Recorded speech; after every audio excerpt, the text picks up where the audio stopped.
When you're trying to find a way to teach your kids responsibility and introduce them to farm life, you probably wouldn't think of the Shields family solution. I remember when they told me we were getting llamas, I wasn't sure what a llama was. I remember going to the farm and picking them out, and when I first told all my friends, they were kind of confused. They weren't exactly sure what they were either. And most of the time when I tell people I have llamas, they're like, oh, don't they spit? Don't they spit? And my answer is always, yes, they can, but they won't. And that's usually most of the reaction I get, or people are like asking a million questions about them because they don't know much about them. And what exactly does one do with a llama?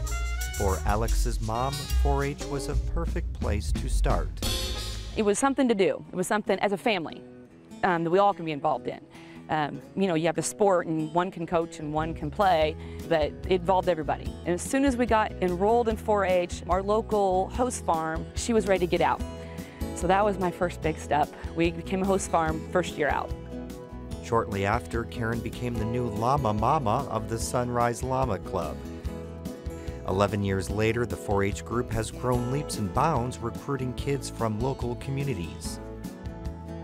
With llamas, I never actually knew what a llama was until I moved here from Florida, and just kind of fell in love with them when I saw my first llama, and I showed her and decided that I couldn't get enough and I wanted to keep showing. It brings a lot of work ethic out in a lot of the kids. You know, they don't have to be athletic, you don't have to be in a sport, you just have to love your animal. And so I see a lot of that with the 4-H. Part of being a llama family that our kids do is they actually take ownership all year long. If you don't own a llama, you lease a llama.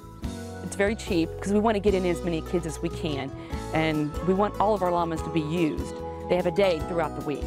They come and feed. It's also an opportunity to work with their animal if they need extra time. As older girls, we help with the younger ones, help them train, get familiar with an animal.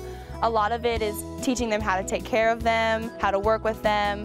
It makes me feel good being able to teach them and to show them what the llamas can do. The world's best thing they learn is patience, because animals don't always do exactly what they want. So the kids have to learn patience, they have to learn, the llamas have to learn trust, and then they'll do anything. They all have their own personalities. They're like a cat or a dog as a pet. The more attention you put into them, the more you get out of them.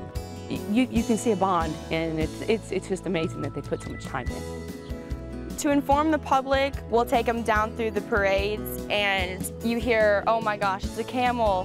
What is that thing? And then even when we're at the county fair, when people walk by and they ask a bunch of questions, my goal is always when people leave the llama barn that they know how sweet llamas are and that they would maybe want one in the future, or they would always want to come back to the llama barn every year.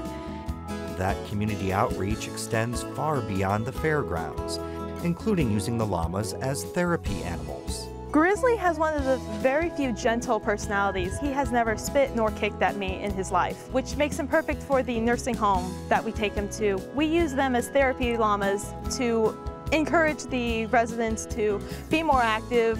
And with Grizzly, we have trained him to go up elevators and up flights of stairs so that he can visit residents that are bedridden and that can't come downstairs to see us and see what we're doing.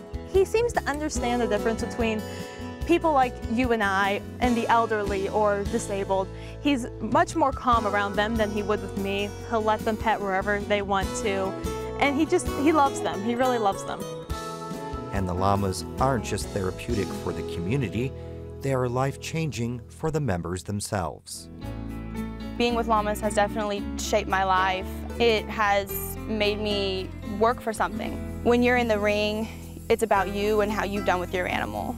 And so it helped me be dedicated. It really showed me how to have a passion for an animal, for anything.